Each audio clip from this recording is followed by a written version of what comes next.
What's happening? What's happening? What's happening? This is a student master teacher, Mr. I Stay Woke, Chris Cashflow Money Monroe, and we're right back at you with another real estate show. And you know we always on the go. Today's broadcast is being brought to you by Future Cashflow Club, futurecashflowclub.com. Tap in and zap in. We had a meetup this weekend. As a matter of fact, that was yesterday. A nice local real estate meetup with the local people of St. Louis. We actually had a couple people come from a little ways away. I think one person came from about 2 hours away, Troy, Missouri, and somebody else came from like way out in the sticks. What up, Jim? Hello. Oh, let me kick you out of the other one here. Boom. Sorry about that. Some technical difficulties today, huh?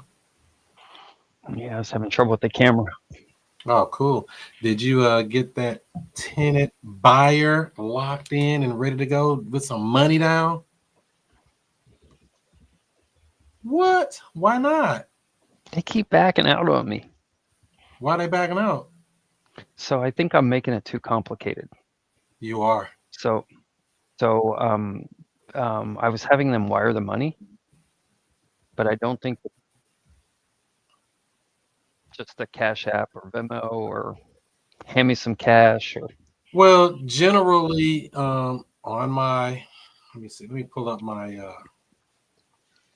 what is that called? My approval letter. Let me see what it says before I tell you what it says, because I don't know what it says. It says, yep, there we go. I had to double check and make sure I wasn't crazy. It says cashier's check, or money order. and where do they give it to? They bring it to closing, and it needs to be right there, payable to Chris Monroe. And I'll And then deposit what do you my bank account if needed. yeah, and then do you give them what do you give them for documentation that they paid it or A just an receipt. invoice or okay. Yep. A receipt. Everybody loves a good receipt, right? So I think that would have made things a little bit easier because the people I'm dealing with are people that they have a Chime account or they have a Cash App account and they don't use the banks for whatever reason. They don't like banks or that kind of thing, and So, which payment method did they want to use? just pay me cash. Oh, well, just tell them bring cash. I did have a guy drop me, I think, $7,000 in cash one time on a non-refundable. They brought it and we laid it all out on the table and counted it all out. Hmm. All hundreds, So well, hundreds and twenties, but still, yeah, they roll like that. I was like, man, is this a drug deal? Hope it don't go back. But yeah, I when had two somebody get, people. I'll go ahead. I had two people that wanted to do it. So I had the one lady, and then what happened with her is she backed out. I think if I would have done the deal when she was ready to do the deal, rather than making it complicated with the wire thing, um, it would have been all done. But then what happened is her fiance's mom passed away, so she left town, and she was all wrapped up in that. So it's just what Yeah, do they tell you? Time kills all deals, and it was definitely. So this comes back to asking the right questions. Which payment method do you prefer to use? They say cash out, take a damn cash out. They say, oh, I that's what got I'm gonna do. cash, bring your cash. Hey, do you take Venmo? Bring your Venmo. Whatever you need, we got it. I try to make it easy for people to do business with me, not just in this real estate business, but all of my businesses. I don't want people stressing out on how do I do a wire. Most people have never sent a wire. Remember? Right, exactly. What is a wire? Some people are like, what the Yep. heck is a bank wire? Last time I heard about a wire, it was on TV, and they said it was fraudulent. And it's be careful of wires, Exactly. and Yep. so You that. scared, spook the hell out of them when you say that stuff. And Yep. this is exactly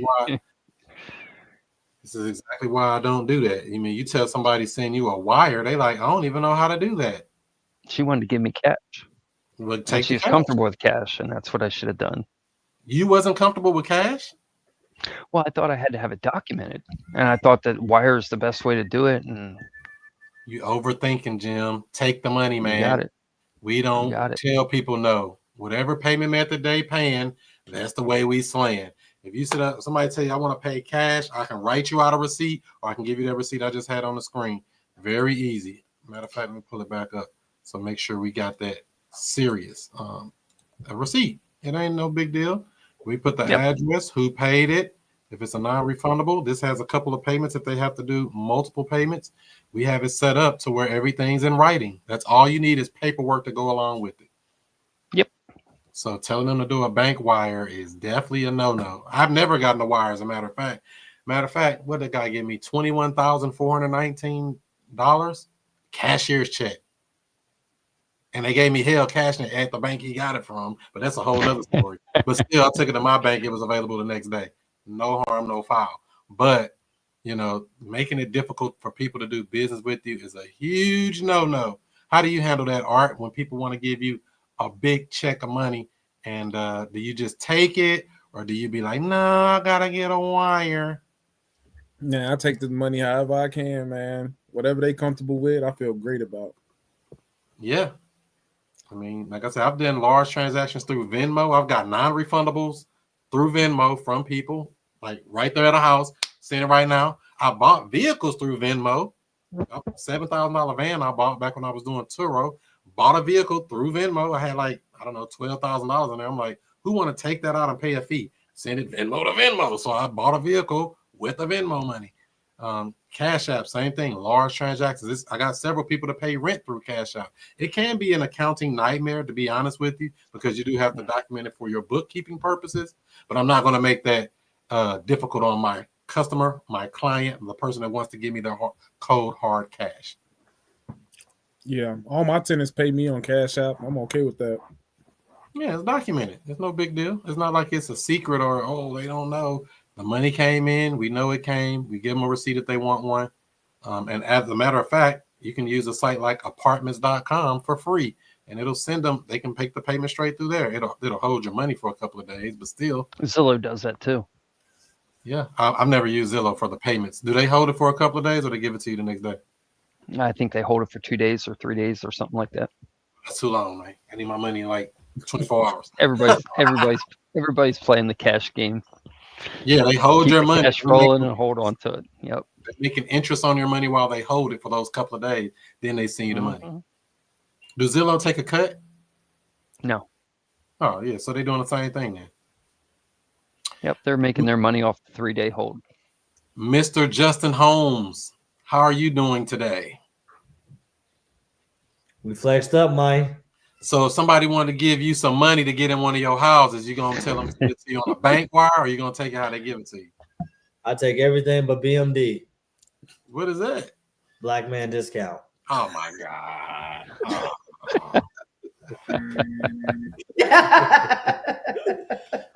Bro. I'm trying to get a stack of these going. Yep, I got a safe full of folders like that. That's how I go. So what is that folder there, Justin? What is that? That's a closing. That's what that is. So you close on a property. Is this your first house you bought creatively? Yes, sir. Wow. So you got a house. Was it difficult to get it to the finish line? Tell us the bumps and bruises, what you learned during this ordeal or this celebration. Gotcha. So, I identified a problem or whatever with another person. And basically, a part of our agreement was I would help her in either getting qualified or finding a new home, right? So with that person, she had this whole problem with the HOA, all of this stuff. So this particular area of properties cannot be sold traditionally. And then investors are not going to touch it because it's complicated and they don't want to deal with it. They want to be able to have the opportunity to do a cash out refinance, while cash flowing with the property. So that's why they're not touching it. The HOA issue don't allow for them to be able to do that. So they can't even sell the property. So I wasn't able to get that lady across the line because it's a little difficult getting someone to stay because they get very, very picky. Fast forward, she gave me her friends or her neighbor's referral, and then that's the person I was able to get across the line. So I did not make the sale contingent upon me helping her find a home. So her daughter was staying in the house. The seller was actually staying with her mother, and she was ready to get out of this deal. So I came in, provided debt relief. The deal was she owes maybe about 34 grand, and she didn't want zero. She wanted 55,000 total was her asking price. So we agreed on me making payments to her at 350 a month in perpetuity or whatever till it's paid off. So we agreed on that. Zero to the seller at closing, and all I had to do was pay closing costs. What's funny is when I got it over the title and stuff, I explained all of this in the email and stuff. Let them know, hey, this is what I'm doing. I'm taking over this subject to. I know that it has HOA issues. Blah blah blah blah. One of the things I also learned is she was trying to not insure the transaction and everything. And of course, Chris was letting me know, hey, don't buy a property without having that title insurance. You have to have that. If they have to exclude the HOA, let them exclude that. And then, of course, the mortgage. But he said, make sure you have title insurance for everything as much as you can. So I'm like, okay, cool. I had to double back. And she provided me with the insurance after doubling back and saying, hey, I want to do it on everything else but these things. So we was able to do that. I found out there's a lot more paperwork that needed to be done as well. Some of those, some more disclosures and stuff that I wasn't familiar with. Luckily, Jenny already knew a lot of that stuff from doing so many deals with you, so she had it done already. So that would have been stuff that I would have overlooked if I would have been doing it with another title company and stuff. So that goes to show having a good title company can make all the difference, right? Yeah, 100%. You can't just go to any old title company like, oh, I'm just gonna go to this one that's on the TV screen and look good, smell good, feel good, and they mess up your deal. Right. So one of the disclosures is like basically outlining that a person cannot file bankruptcy with that mortgage in their bankruptcy. So if you're taking over it subject to the mortgage, you don't want them going down the line and being like, oh, they filing bankruptcy and they include that debt in their bankruptcy. So that could be a whole huge issue for you, being that you are actively making the payments on their property and everything. So that's a big one. And then of course, so to buy this house, this was a subject to deal. You said she owed about 34,000, and you agreed to give her 55,000. Yep. So this is what we call a hybrid deal. What is her subject to payment? What's the payment? It's like 500. So 500, and then she's getting 350 on her side. Yep. So you're paying 850 a month, give or take. Yep. And did you already get your new insurance policy? I was gonna start it so. I knew I was gonna get you, Justin, but it happens. I mean, they'll backdate as long as something don't happen between that time. Right. Definitely. Now the thing was with this particular one, with the HOA thing, I didn't want to get insurance for no reason. So I have to do a little bit of research because this deal is a little bit different because people who are in this area, they are getting homeowners insurance, but they really supposed to be getting condominium insurance. The problem with them getting condominium insurance is that the HOA thing is not is preventing them from having proper insurance, and then the HOA is actually supposed to cover the entire dwelling. So it's some complicated insurance stuff, and I'm like, I didn't want to just buy insurance just to say I have it and then not pay out if something were to really happen. Yeah, that's a good question for your insurance provider to figure, what's the right way to handle that. But you definitely want to get some insurance where you're the named insured and they're on as an additional insured. So whatever does happen, they don't get the check, you get the money. Because if it burned down today, we let them figure that out. But we don't want to have it sitting. Because right now, as it sits, their loan, is it including principal, interest, taxes, and insurance? Yeah. So you're paying insurance for her either way if you're paying that payment. So you definitely want to get it some new policy in your name. Once that's on, then get hers canceled. But you want to get yours started first because they're not going to pay but one of them anyway. So at closing or whatever, they got all the title and stuff together, and then I had walked in, and the lady was like, "Yeah, we're gonna make sure as soon as Justin sends the wire over, we're gonna wire you your money and stuff. And I was like, well, she's not getting any money at the closing and stuff. So I feel the deal was so good that she couldn't believe that the seller was getting $0 at the closing table and stuff. So she was in disbelief. So yeah, I don't know why she did that. I done did about 5 of them like that there. So I don't know why they acting like it's brand new. So like, no way. You getting real estate for no money, only closing costs. How much was it altogether out of pocket to acquire this new asset? $1,076. So for 1076, let me ask Art, how many houses could you buy for $1,076, Art? I could buy a lot of those for real. What about you, Taraya? How many of them could you buy for $1,000? A few. I'm gonna try Jim. Jim, how many could you buy for 1,076? Unlimited. That's the right answer. As many as we can find, we'll take them all. As many as we Because can I'm not find. just going to use my money for the $1,000. Oh, Yep. smart. And that's because it was title insurance on it. That's really what made it that much. It would have been less, but always get title insurance. And if there is something that's not included, like the mortgage or like some lien that you're not paying off or something, like a sewer lien or whatever lien they got on the property, they just do it with an exception, meaning they're going to not insure that part, but everything else we want to clean. Because say we bought this house here Friday, 3 years from now, somebody come up and say, oh, no, that lady owed me money because of this, and I did some work on her house, or some old stuff come up. Not my problem. Here's the title company. You need to go. I don't even tell them that. Not my problem, because that ain't going to be my problem if they try to do anything, because it's already insured. So I don't even like to tell people where to look. I just say, hey, you got the wrong number, baby. I don't want to give them no hints. So, Raya, I know you were there side by side looking at this deal. Did you learn anything in this transaction? Yeah, I learned a few things. A lot of we had a conversation with Art as well prior to. So I learned about the disclosures that are necessary when you do a sub 2 deal. That's something that I didn't know, that there are extra disclosures that you have to do for that.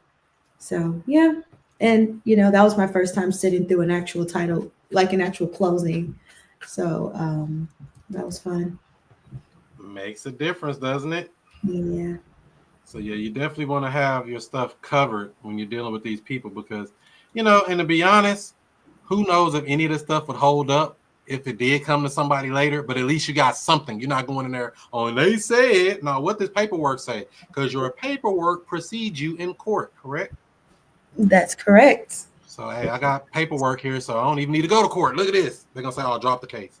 Never mind. And that's the feeling I want them to have, to know that, hey, I'm not playing around. This is all legit. It ain't nothing slick. We disclose. There's no secrets. I didn't just start telling you anything to make you feel better. We try to make it a good situation for everybody involved. So how do you feel now, Justin? You feel like you've accomplished one of your goals for 2025? Yeah, I feel good about this deal. I feel happier about this deal than my first one and everything. Just because, this actual ownership and stuff, and,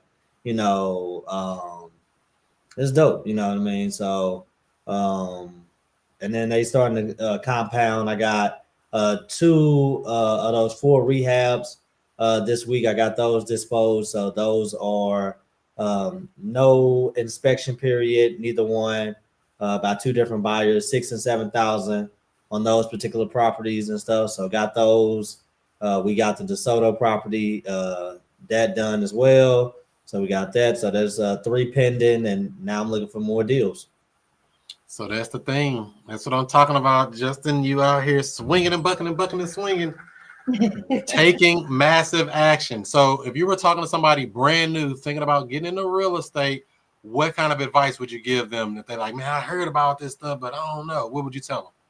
I would tell them to find a person who is willing and able to sell your property. Now you say willing and able, because some people willing and they trying to sell their big mama house that ain't in their name. We come across them all the time. It ain't happening, homeboy. So a person that's willing and able and motivated. I like them to be a little motivated to get me to the finish line and do the deal. So that you bought this house now for $1,076. What's going to be your exit strategy? How are you going to make some money off this deal? That's a good question. So I'm going to cash flow it.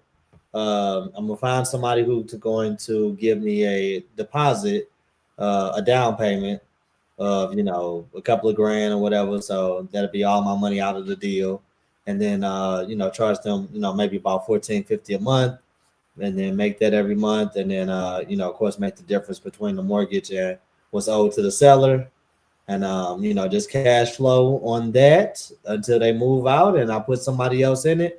It is going to be a long-term hold. I already talked to one of the guys, the neighbors and stuff. He's not interested in selling. He actually was interested in buying my side of the condo. Sell it to him on seller finance. Sell it to him on seller Man, finance. get that dude. If he got some money, you qualified. Yeah. I'm serious. If he got 10 grand, I'm about to shake his hand. You say exit the deal for 10? And I'm talking about just on a seller finance. I ain't talking about exit. I'm talking about the cash flow portion. Oh, okay. Gotcha. But I mean, it just depends. You could exit it any way you want. That's the beauty of home ownership. You can decide what makes sense. Find a way to stay in the deal, yes, but also find a way to extract that money. Is he just trying to buy it outright?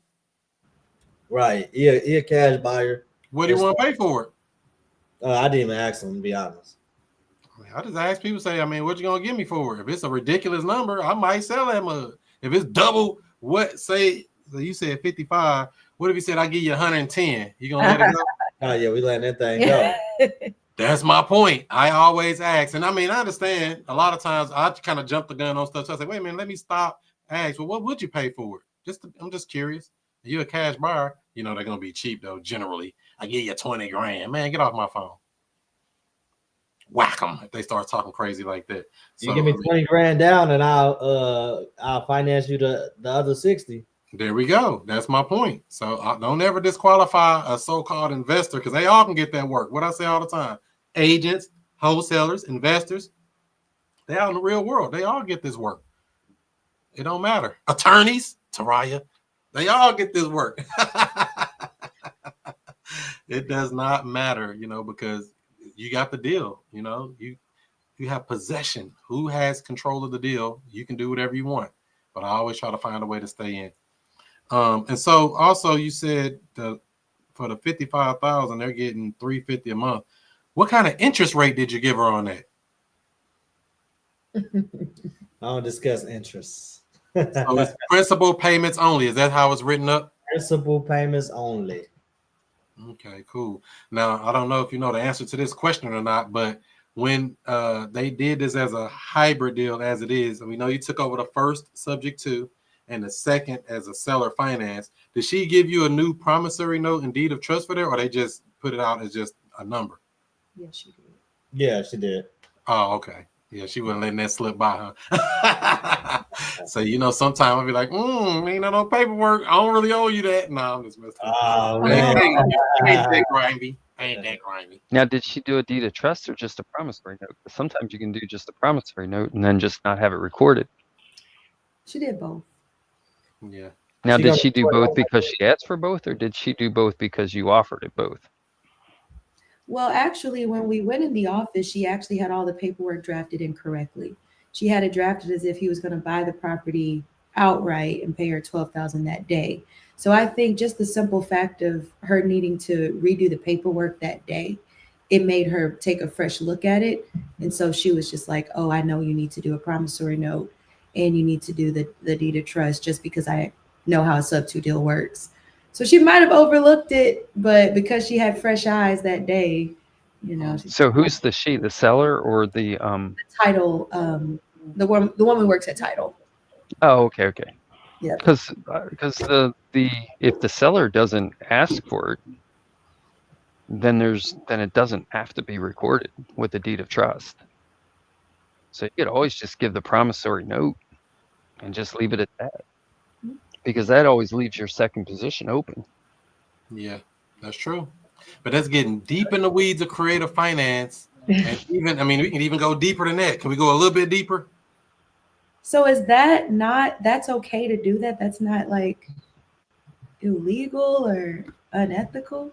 Oh, okay. There's nothing illegal about it. I mean, You're just not if she just recording. wanted, if she wanted to just tell Justin, like Chris was saying, she just wanted to give him the money and say, pay me at some point. There's nothing illegal about that. It's just about how much leverage she wants to put on the money that she's owed. That's all. And you want, as the investor, you're going to want the least amount of leverage that Right. she'll close with. Just like when you're going in, you want to anchor it at the lowest price. Same's true on the paperwork. Yep. And even to get deeper down this rabbit hole, that seller finance portion can be structured in a way where you can do what's called a substitution of collateral. How does that work, Art? I don't know exactly how it worked, but that's like basically where you agreeing that you're gonna use like one property as a down payment or something like that, right? So you're going to use the collateral of that other property on another property. So that debt, what was it, 55,000? Say if it was, depending on what the paperwork says, if it was set up in a certain way, you could take that $55,000 debt and move it to a whole nother property. But that's getting deep in the weeds of creative finance. I've never done one of those yet, but I know it can be done. It's usually better to have it on a first lien position. So you can literally pay off a property, but move that debt to another property. But these are just things, these are just strategies you can use when you start getting way down the rabbit hole. Like, man, this stuff, gangster stuff. You know, it's some stuff you're not supposed to know. Like my boy Otis that was on here the other day said, some stuff you don't even supposed to know. It sounds illegal to know this stuff. Like, wow. But that's like level 4 of creative finance. You're like way up there. Not really way, but it's just something to know. So, Chris, I was going to say on the subject to thing, I mean, another thing on the paperwork side is giving a performance deed. Yep. So that would be where if Justin defaults on the payment, she would get the property back without having to foreclose on Justin in that second position.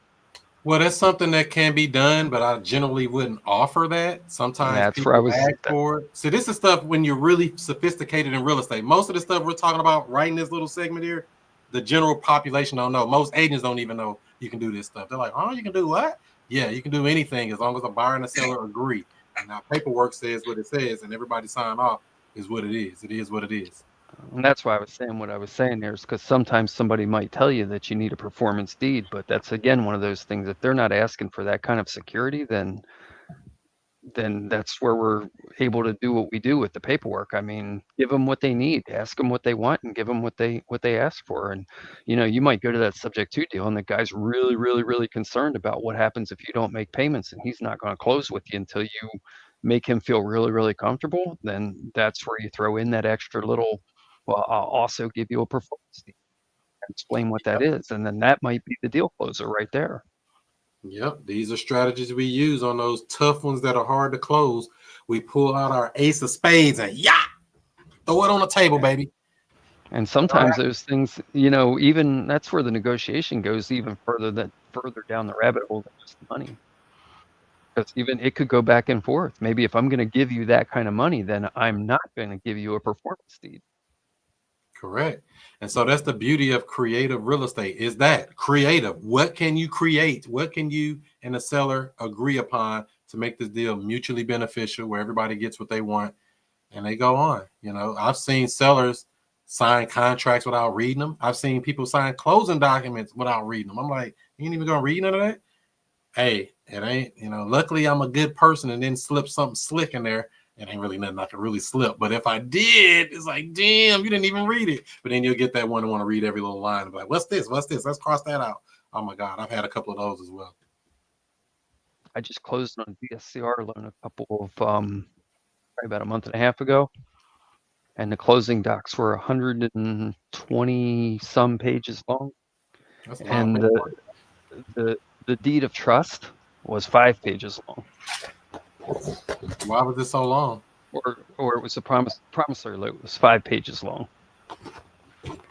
Where they had all kind of different things in there for remedies for default, or what was the purpose? Oh my gosh, they had everything under the sun. Stack of papers. It was, I can't even remember all the stuff that was in there. I was like, wow, they have included everything. So Did, what is a promissory note for people who may be wondering? I know you threw it out there. What's a promissory note? Promise to pay. That's where all the details are of the rates, the terms, all the information, all the details of the deal as far as how the money's going to be transferred. It's an IOU. That's right. Basically, on yeah. on that DSCR loan, did they run your credit? They did run my personal. Let me think about that for a second. They ran my personal credit. They did a soft pull on my personal credit, soft pull only. Actually, no, they didn't. I was up against two companies. One company would do a soft pull. The other one did a soft pull to start the process, and then they did a hard pull if I was approved. The reason I went with the hard pull if approved was because they had a lot better rates and they cashed me out more money. Now, here's the thing I'm going to do, and this might just be a little nugget. It's that because the business, the loan, the mortgage for that DSCR loan is in my business name and not in my personal name, as soon as that inquiry shows up on my credit report, I'm going to file a petition to the credit bureau to have that removed. Because legally that cannot stay on my credit report. And the reason being is because it can only be on my credit report if I got the loan. And Jim Prang did not get the loan. My LLC got the loan. Has nothing to do with Jim Prang. And they won't report to the credit bureaus when you make that payment every month. How about that? Right. Ask me how I know. Now, the only way that they're going to report to the credit bureau in my personal name is if I'm more than 2 months in default on the loan payments. And then what happens there is because I am the guarantor on that loan. So what happens then is I go from just being the guy that's on the loan, I'm on there, but the reason why it starts showing on my credit report is because the guarantor portion of that loan then kicks in. So I'm late for a month. They're like, okay, my LLC was late for a month. We're going to keep going after the LLC. But as soon as they go to the point at which our documents say that they're done, and then they're going to go after the guarantor. Well, once they hit that guarantor, that's me. And I will be on that loan for the rest of the time. So you do not want to be more than that 30 days or whatever is in your loan documents. So be on time. Is that what I'm getting here? Don't. And the be big late. thing is Be the great. big thing is the other big thing I wanted to say there though that I wanted to emphasize is just that when you go get a DSCR loan in an LLC and they ding your personal credit for a hit for the make sure you file to have that removed. Because if you start doing a lot of properties and the bank looks to get your next DSCR loan and it shows that you got 5 inquiries in the last, 2 months or 3 months, that starts to lower your score. And they're like, what's going on with this guy? He's getting an awful lot of loans. 100%. So you want to make sure you get those off. I've got a company that deals with my credit. If any inquiries hit my report, they charge $25 to remove it. Or it's $50 for a collection if they get it removed, and it's only paid for performance. $50 if you get a collection removed, or $25 if you get inquiry removed per inquiry per collection. And I keep them on there, so if something pops up, some inquiry, they're like, wipe it out like it never happened. So I don't have any inquiries, or maybe one, and then it gets deleted. So I say get something like that, or you do it yourself. Some people like to do it themselves. I'm kind of like a set it and forget it guy and don't want to be dealing with all that. But keep your credit straight because you might need it to buy a house, Jim. Chris, do you mind? I don't use my credit. Why not? I'm using my corporate credit, so I'm using my business names for all the credit now. And so here's the thing: this is why it's so important to do all this stuff the way that I just described, as far as removing your credit things, is because when I went to get my DSCR loan, they looked at my personal credit score to see what it was to give me my interest rate on that loan. So I want to make sure that I'm keeping my personal credit score high by keeping off inquiries, by keeping my bills paid personally, all that kind of stuff. I want to keep my personal credit score high. And my business credit, every time I get a new property, it's going in my business credit. So it's the same thing with credit card debt and all that kind of stuff.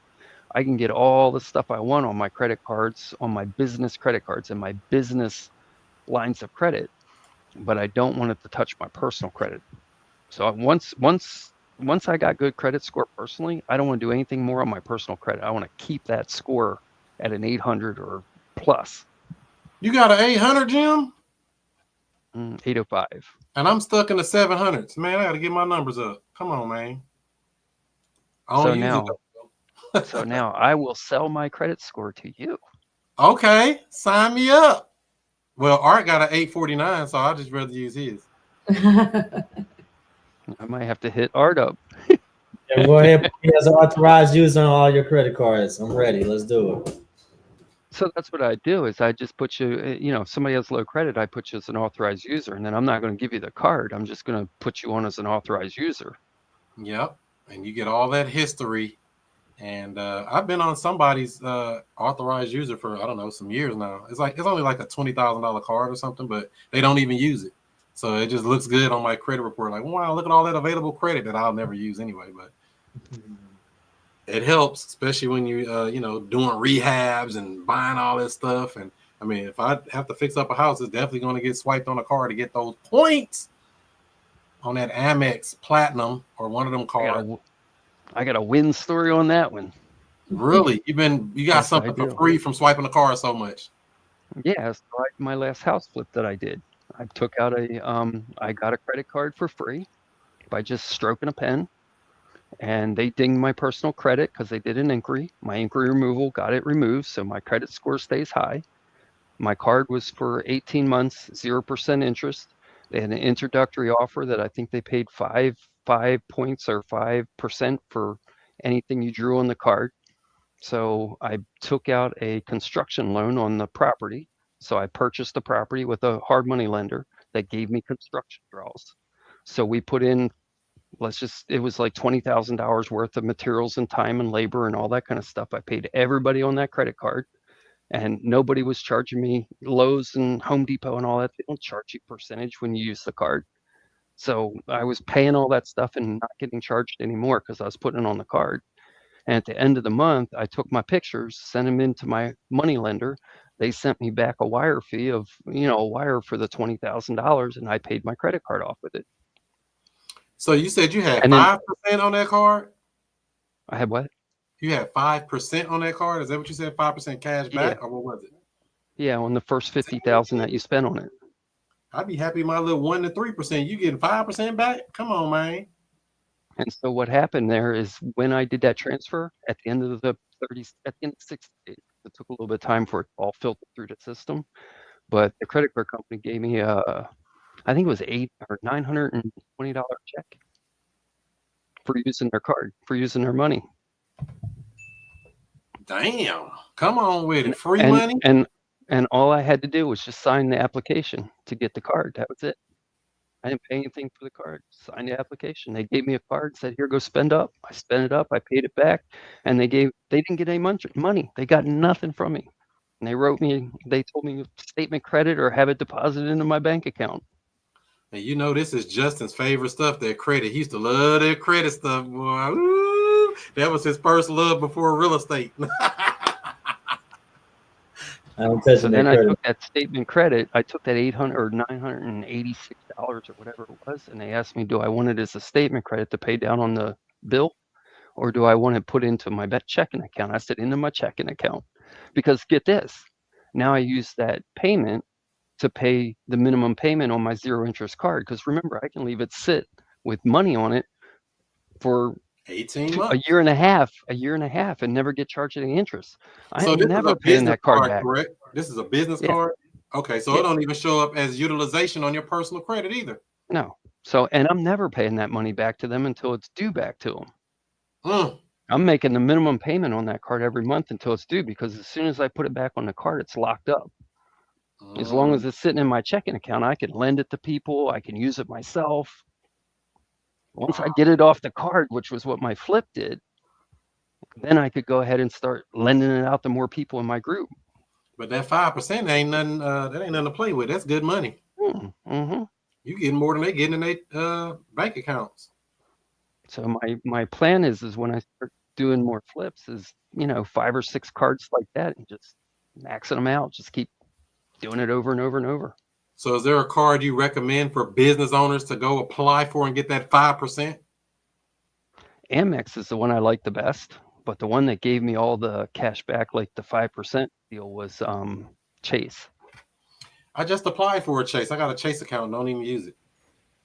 And the other thing that's good about the cards is I got an Amex card, a Chase card, a Elon like Fulton Bank card, but they all report to different credit bureaus. That's why I got the different cards. So one of them's going to show up on your Equifax, but it's not going to show up on your, like American Express, I think, is on Equifax right now, but it's not on your TransUnion. So Yeah. spreading your cards out over the different bureaus also is helpful for keeping your credit good. But you talking about on the personal side with that then, right? Because the business side won't show on your personal credit either way, right? Right. Right. Okay. So the utilization, you can max a card out and it'll never hit your personal credit. Business credit cards are the way to go. Leave them personal ones alone if you can, and get a business credit card, and then you can max that out. Get a personal credit card and get the limit to go up as high as you can possibly get it to go, but make sure you're at less than 1/3 utilization, and that will keep your credit score to max. On a personal card. On a personal card. But on a business card, you can max out 50,000 and it's no big deal. It won't hurt you. Right. But on the business card, something I learned, a little hack I learned on that is that it's best to keep them at 50% or less. Because when I go to open up my next business card, they're going to look at what I have. They're going to look at my business utilization. And if I'm over 50% utilized, they're going to be less likely to give me a large amount on another card. But if I'm at 50%, and then here's the other key number, and you're paying double or triple your monthly payments on time, then they will probably extend you another card with no problem, no questions asked. Wow. Is this all correct, Art? Because Art is a credit expert. I'm not a credit expert, and I don't know much about business credit. The personal credit stuff. You need some business cards, Art. You playing games. You get that business card, you're going to say, damn, I got $50,000 credit line. I don't even need it. You know, they give you the money when you don't need it. That's always the case, right? Yeah. Now, you know, the biggest thing, I'll be like, God dang it. Art, I got a question for you on the personal credit side. So you've been working that or doing that a little bit. So have you found that what I found is that I can pay down my personal credit card has the biggest thing to do with my personal credit score. So if I'm at 100% utilization, that makes my score go real fast. 200 points down. Oh yeah. Yeah. For sure. As soon as I pay that thing off, my credit score goes through the roof. So here's the thing. I know exactly when my credit card reports. My statement date is the 28th. So I can pay my card off on the 27th. Have my DSCR lender on the 28th, have my DSCR lender pull a credit report, and then put all that money back on my personal card again on the 29th, first of the month. Yeah, I try to keep all my balances at zero and just pay certain things on them every month to keep them going. Yep. Yeah. And that's the thing. So like I was saying, if you got a business card, you can have a balance on there and it won't hit your personal credit at all. That's the beauty of it. So if you do gotta hold it 2 months for some reason, it's not like, oh, I gotta hurry up and go pay this 10,000 back or whatever it is you borrow for building materials. And I'm talking about for business, not just to go shopping. You know, y'all like to shop. I'm talking about for actual business purposes to, like, you know, fix the gutters or, you know, some kind of work on a house or to close on a property. How many houses have I bought using a credit card? About 10. I don't know. A lot of them. I don't even know how many. I bought 3 so far. Yeah, I don't know. I just go on this, what is that site called? Pay. What's it called, Jim? Which one? What are you trying to do? If you're going to send a wire to the bank through your credit or to the title. Oh, Mello. Mello is one. Melio, Blue Vine. Melio. Yeah, or Blue Vine is another one. I use Pay. What's the name of these people? I don't know their name. That's bad, huh? Pay something. That house I was in the deal with there in St. Louis, Chris. Uh-huh. That was all paid for on credit card. Oh, I bought the entire house on credit card. I don't even know the company I use name. I was going to drop their name and give them some credit, and I can't even find it. What is it? Oh, Plastique. Yep. There it is. Wire sent. I have not had much luck with that. I've tried it over and over and over and have not Yeah, this is when I just sent them that money for that other house. Look at that. Your $3,326.79 payment That has was for been your, sent. but that was for your closing fees, right? Yeah, for the title company. So you can literally Yeah. buy a house with a credit card. Yeah, but you can't use it to pay your mortgage. You can't use it for it's got to be for services, is what I found. Because Maybe. I I don't even know. have I've always just used it for that one purpose, to wire money to the Mhm. title company to buy a property or pay closing costs, or just a quick way to get it over to them. Because who wants to go to the bank? And like we just talked about at the beginning of this, oh, I got a tenant buyer. I want to make them do a bank wire. That's work. Just give me the money, man. I don't want to make people work. I want to make it simple like a pimple. And to me, I can sit here in my computer, push a few buttons. They already saved in there as a payee or a person to pay all the time. Send an amount of money and wire it over. I just have to upload the settlement statement as a receipt or whatever, or as an invoice, and send that money over. So it can definitely be done. Now, paying cards and all that other stuff, I'm not sure about that because I never tried to do it. Speaking of which, you were saying how you had a tenant buyer give you a option payment for like 21,000 or something like that, and the bank was giving you problems, dude. So the last one that I got, the tenant gave me 10,000, and it was a, what is it called, like certified check? Is that what it's called? Cashier's check. Cashier's check. They did a cashier's check, and they still put that on hold for like 3 weeks. I didn't even know they could do that. Now, was that through the bank they bought it from or got it from, or was that through your bank? They took it out of their bank, made a cashier's check, and then I took it to my bank the next day, and my bank put it on hold. Yeah, that was your bank doing that then. It might have been even that teller that did that, to be honest, because sometimes they'll flag and be like, oh, I need to be a hold, and it don't be a hold. And then sometimes they don't say anything. Because I take these large checks to the bank, quite often. And it's like, sometimes it's okay. And then sometimes they're like, oh, no, we got to hold it. I'm like, why you hold my money for, man? So why did they do that? I learned that that's a lot of that is within control, at least at the credit union that I use, a local bank. A lot of that is within the control of the branch manager. They make the call on that. And so I've seen the teller do it, like, oh, I'm going to have to put a hold on this. I'm like, what the hell are you putting a hold on my money for? Like, so I ran into that same thing, Chris. And what I asked them, that's where I learned this. And what I asked them is I said, can I talk with the branch manager? And the branch manager came out and explained the situation. And she transferred me back to her office. And then we went back to her office and we talked about it. And she's like, no, I can prove that. There we go. So you got to have a relationship with your bank. What the hell? Yeah. And that come back to on that $21,000 check. He got it from, what's it called? Bussy Bank, busted wide open. That bank, Bussy Bank. So I took it. I mean, this is what the cashier check said on a $21,419 Bussy Bank. So I'm just gonna take it to Bussy Bank. Shoot, they made it. They know, it came from y'all. How can you give me a problem? And they were like, oh, you got to open an account here and all this and that. And I was like, not happening. So I took it to my bank. They put it in there, and it was available the next day. So it was no problem. U.S. Bank. So it all comes back to having a good relationship with your lender or your bank or your financial institution, because everybody got different rules, and I don't like playing those games. But if it was a wire, it's instant, right? That's why he wanted that wire. He wanted it real quick. And if you don't like the answer you get, you just ask a different question or you ask a different person. So if you don't like the answer you get from the branch manager of the one bank, drive 3 blocks down the road and ask the branch manager at the next bank.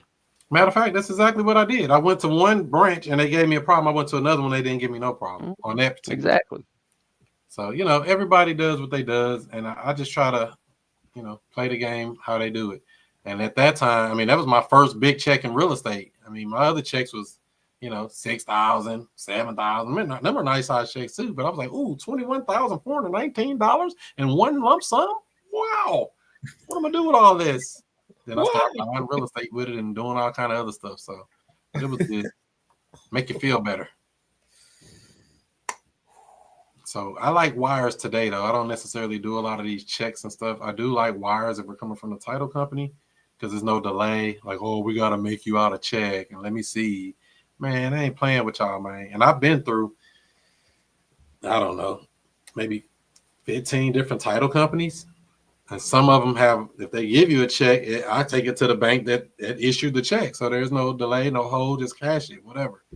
But you know, sometimes it could be an issue. Just depends on who you know and who knows you. So that's what we're gonna do here. You know, this real estate game is you gotta have a good team. Your banker is on your team, your title company is definitely on your team. If you got a real estate attorney that you're closing these deals through, they're on your team. You got an attorney for your tenant buyer, right, Jim? And Yeah, he's one of the guys that's local here, and it's nice because, you know, I gave him my paperwork and he reviewed it. Now he's comfortable with it and sees everything. And now if I need something, I got somebody on the hook ready to go. I'm just gonna call him up, send him the information. He'll do the final draft of the papers and sit down with him and do the whole thing in person with him. what does he charge you for that? Well, the first one he charged me nothing, but I think he's going to do it for like $200 or $250. So I'm saying, if a closing, say you got a tenant buyer that's going to give you $10,000 down, what is he going to charge you for that closing? Like $250. And what are you going to charge your tenant buyer? $450. How much? I don't know. I haven't thought that through yet, but $450 is what I You said. can make $200 on a front, on the back end. I knew you was a gangster, Jim. You be trying to play like, oh, I got my little headset on. I'm innocent. You ain't innocent. You trying to play innocent, Art. Got to catch them all, man. We ain't falling for no okie dokes. Anything happen good this week for you, Art? Any good deals? Any good prospects? Suspects? Who's on the chopping block? Who's gonna make it happen? I did have a couple leads come in. Not no hot ones, just a couple people to follow up with. Yeah, I missed about half of my calling days because I ended up working a few long days this week at work. But you know, hopefully I can be able to call for the next 7. Yeah, just following up, trying to get. I should be getting keys to one of these deals like any day now. One of these sub 2 deals. Any day. Is it weird that sometimes we get like a week of say little or nothing, and then sometimes we get 3 in a row? Like, where all these people come from out of nowhere? They come in bunches. Yeah. I was just listening to an audio book again, and it was talking about sometimes you will go through a slump, but just keep on fishing. Keep on fishing. Because they can come 3, 4, 5 in a row. Like, where all these people come from? Multiple deals. Yeah, I'm having a real motivated seller withdrawal right now, man. I missed that call. Just when you first hear them, and it's just like bling. We got one. Somebody calling you, Art. Hello. Hi, I was calling. I saw your web page, and it said that you purchase homes for cash. Are you still buying? Yeah, we're looking to pick up a couple properties that make sense for us. Do you have a property you're interested in selling? Yes, this is my mother's home. We put her in a home, and so she doesn't need this home anymore, so we're going to sell it. Oh, okay. How much are you looking to get for the property? You know, I'm not sure of that yet. I'm going to call a few investors and see what we can get for it. That's why I called you guys up first. You came up at the top of Google. Oh, okay. I appreciate you letting me know that. So you're saying that this is your mom's home and she doesn't need it anymore? Well, why doesn't she need it anymore? Because she moved into a nursing home. She's getting up in age, and so we just want to go ahead and sell the property. We don't need it. Okay. So your mom, she moved into a nursing home. So you all are just looking to sell the property. Have you thought about listing this with the real estate agent? I have, but I just want to sell it and be done with it. I don't want to, go through all of that. That's a lot of stuff. Oh, yeah, we're selling it as is, by the way. When you say that it's a lot of stuff to deal with the agents, what do you mean by that?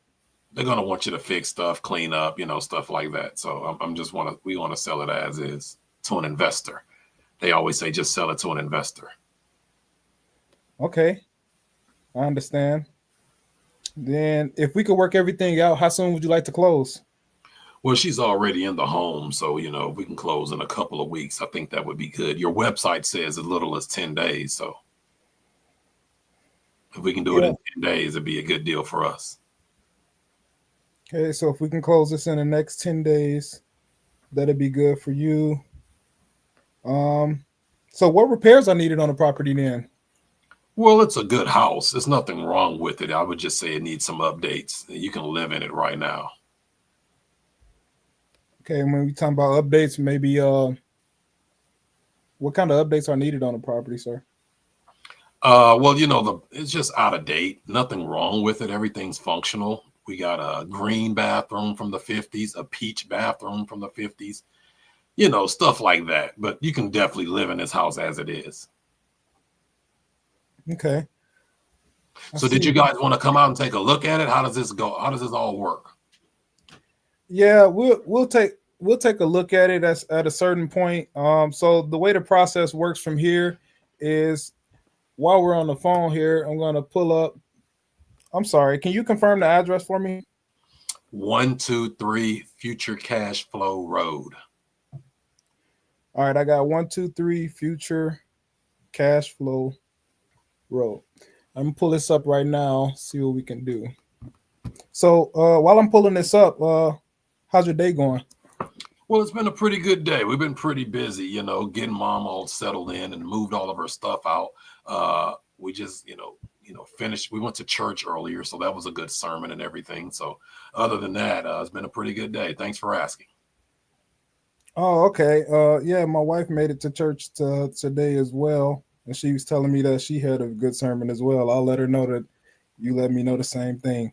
Great. That's awesome. I'm having a great day. So I do have. Sir, why didn't you go to church? Excuse me. Why didn't you go?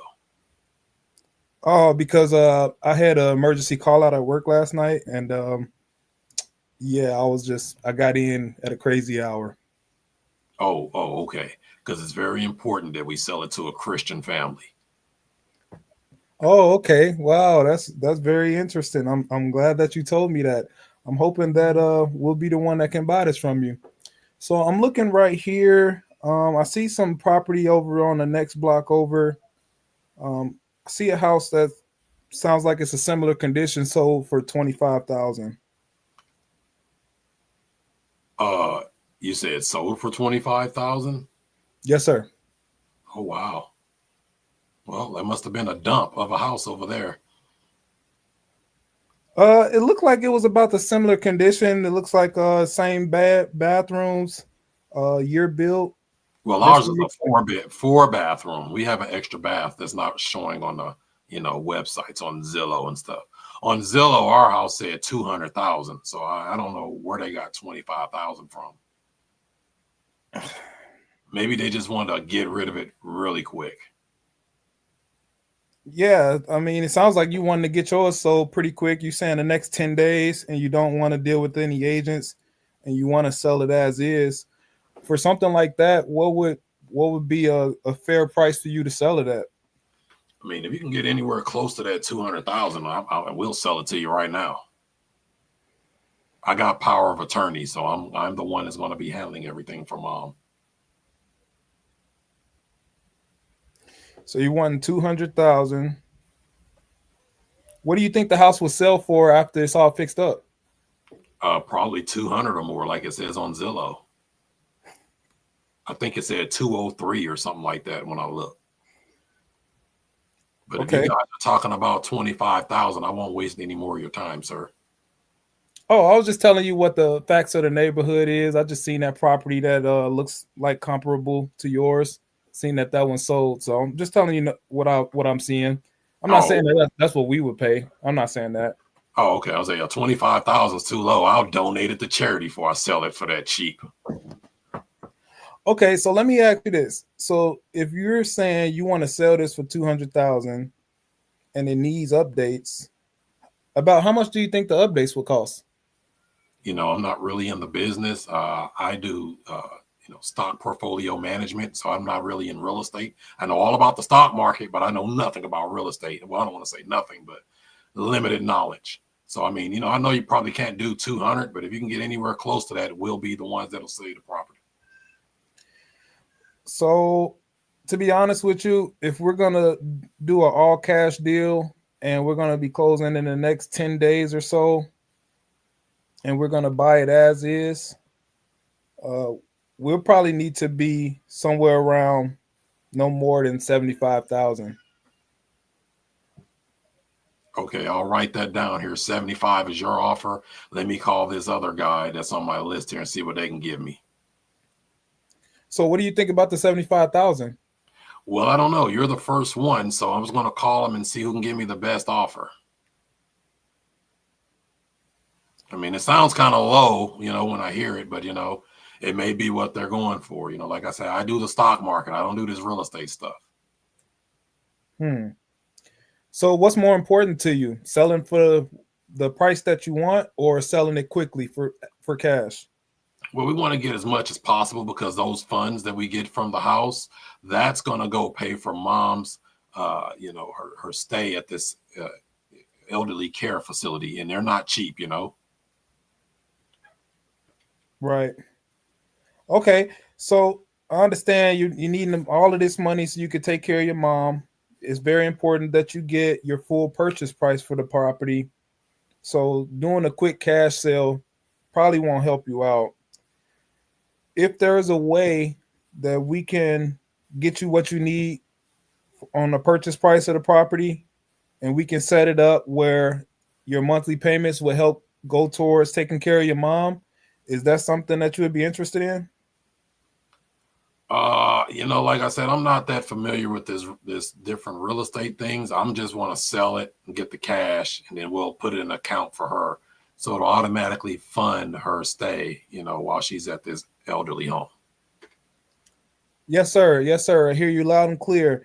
And just to be clear, I'm offering, we can set this up where we're making monthly payments to you, and those payments can go straight to an account, and that account can be used for taking care of your mom every month. And that way we would be able to pay more closer to what you're asking for the property. Is that something you might be interested in? Like I said, it sounds kind of, not to be mean, but that sounds illegal. So I probably wouldn't be interested in that. All right. How about this? How about you talk to your other people that you're going to call? You see what the very best offer that they're going to give you. And then maybe we can plan sometime later this week where we can talk and see if you have everything you need on this property or not. Okay, that'll work. Yeah. What was your name again? My name is Art Robertson. My company is First Choice Property Solutions. What's a good day and time to follow up with you? Give me a call back in about 2 or 3 days. I'll probably call a bunch of you guys between now and then. So does Tuesday around the same time work for you? Sounds good. All right, I'll talk to you then. I appreciate your time, Mr. Chris. Thank you. Thank you. Have a great day. All right, bye. All right, Art. How do you think you did? I think it was all right. I really wasn't prepared for that call, to be honest with you, but you always prepare, Art. So I got the time, I got price, timeline, condition, and motivation. So that's good. I asked a couple times about terms.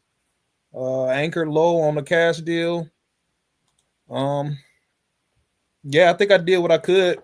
Maybe I could have did a third party story for sure. I need to get better at implementing those. Yeah, that was what was missing, a third party story. What'd you think, Justin? Did you hear that whole call? Was that call up to standard, or do you feel like it was some things you would have did a little differently? Yeah, so I heard the whole call and stuff. I would say that I like that Art was really staying on the call. You know what I mean? Like a lot of people would have just got off the call or call it quits and stuff, and he made sure to ask, damn near every question possible to identify what the seller motivation is, and how he came up with the price and all of that stuff. So to me, sometimes staying on the phone with the person and kind of going through, certain moments, certain up and downs of a call, I think that really makes a difference, because everybody be in such a rush to, get off the phone and stuff. But kind of like marinating with the caller and getting to know them a little bit more, I think that's important. Nothing wrong with a little bit of small talk on the calls and stuff. And I think he touched everything but the third party story. So that's what I was gonna say. Third party story, What'd you think about that $25,000 mention? I don't know if that's an offer, but some people just hear the number and go crazy. Oh, $25,000, I'm about to fall out my seat. What'd you think about that? I think it's good to just throw a number out there sometimes to people because you want to be able to, the anchoring thing really does work and stuff, especially people who resent giving any number and stuff. I would have hit him when he was like, "Oh, when he said the number that he was comfortable with or whatever, or no, when Art gave him a number and stuff, and he was like, basically, I got to call around and see what other people are offering. I would have said, hey, uh, if you got your car keys in your pocket, would you keep looking for them? you know, throw something out there like that to him just to see, like, hey man, look, we got a good number for you. Is there any reason you wouldn't be able to take the number and see if they just gonna move forward? Man, you don't want to waste your time calling nobody else. We the company, we're gonna take care of you. We're gonna get this thing done in 10 days. There's a lot of people who play and give numbers that they can't perform on. Man, we get that in your account, we get that thing done in the next 10 days. There's not any reason we wouldn't be able to move forward. Come on, Justin. Say you've been doing sales too long. You got all the bars. You just put it into the real estate game. I see you. Okay, cool. What'd you think, Jim? Art's the man I'm going to be watching do seller calls. I'm learning from Art. Yes, Art is the man. Art The did, thing I Art like- did good. Oh, go And ahead. Justin, I like to listen to Justin because he keeps him on the phone. Why would you be getting off the phone with them? That's them running away, tucking their tail, and doing what they've been doing all along, avoiding this situation. But I do like that Art is kind of like me on the phone. There's nothing that seller can say to shake me up. You can say something crazy. You can go start crying. You could be excited. Whatever you are is not going to really shake me up to make me shift who I am. I'm going to stay honest, focused, get my questions out, and roll with it. That's what I liked about it, Art. I think you did great.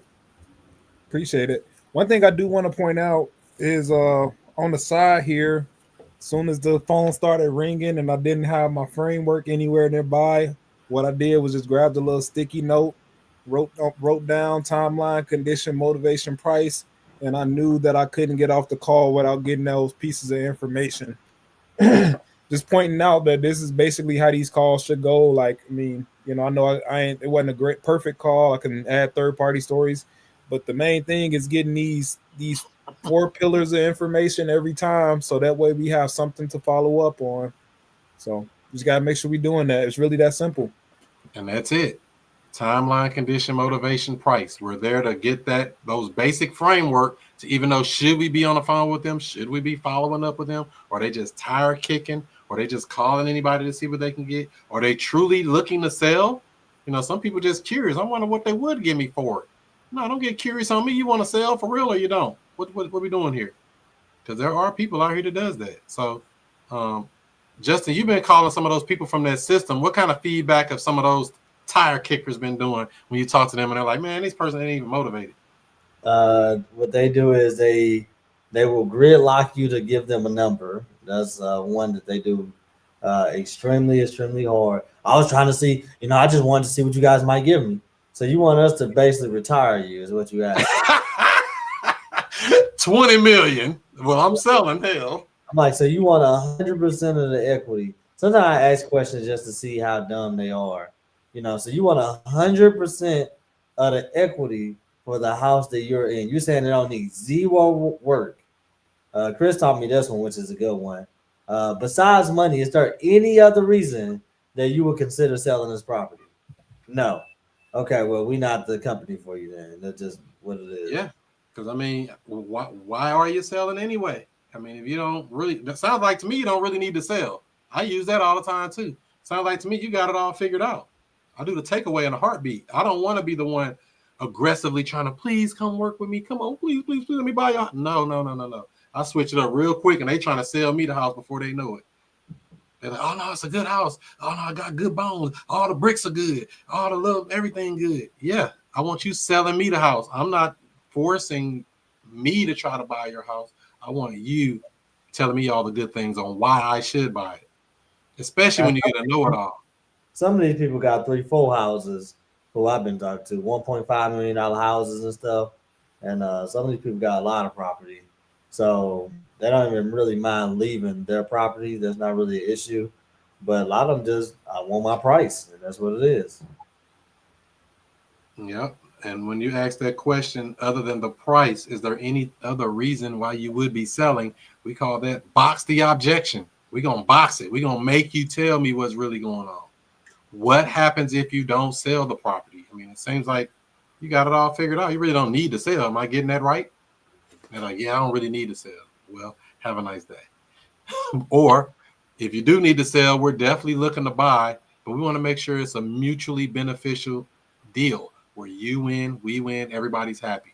We're not trying to beat you up and give you $2 for your $1 million house, but we do want to make sure it's a good deal for everybody. If everybody don't win in the deal, I don't want to do the deal anyway.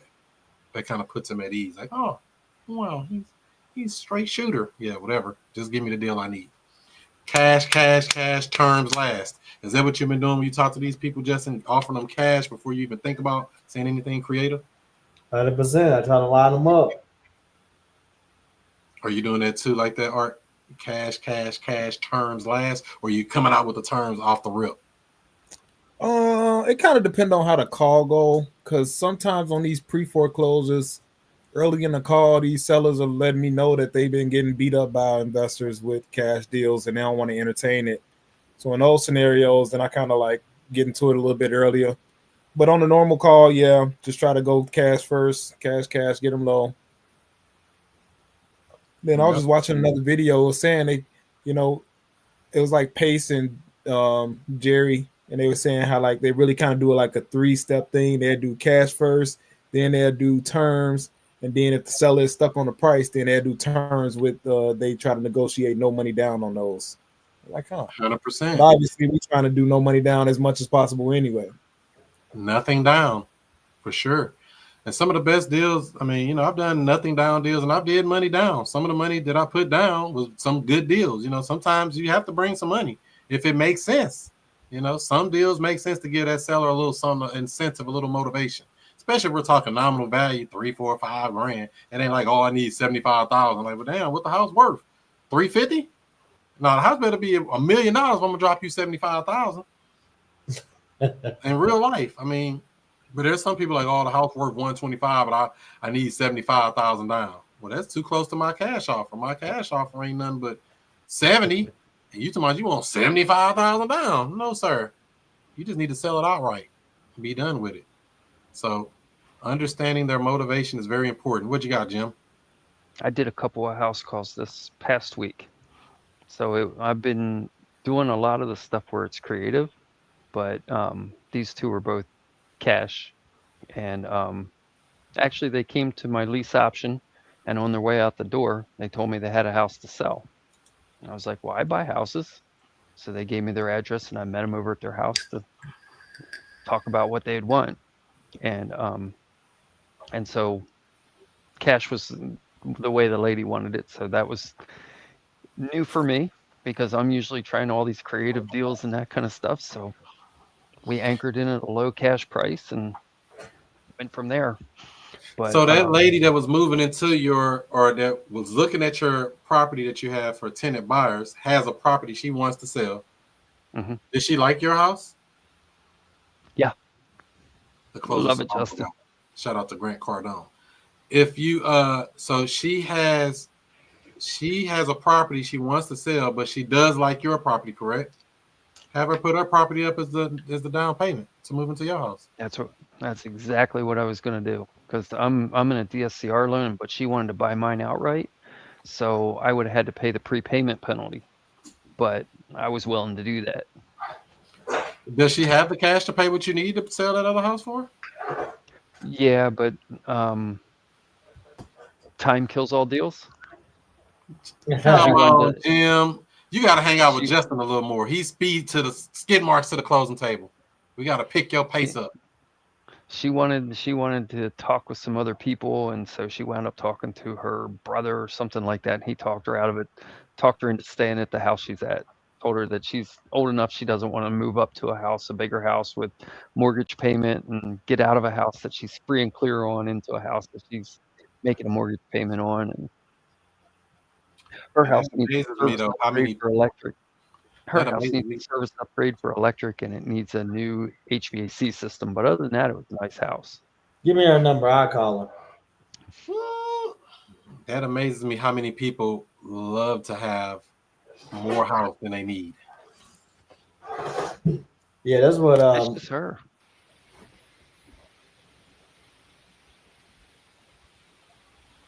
Yeah, people shouldn't do that. Be house poor because you're trying to live in a big house that you can't afford.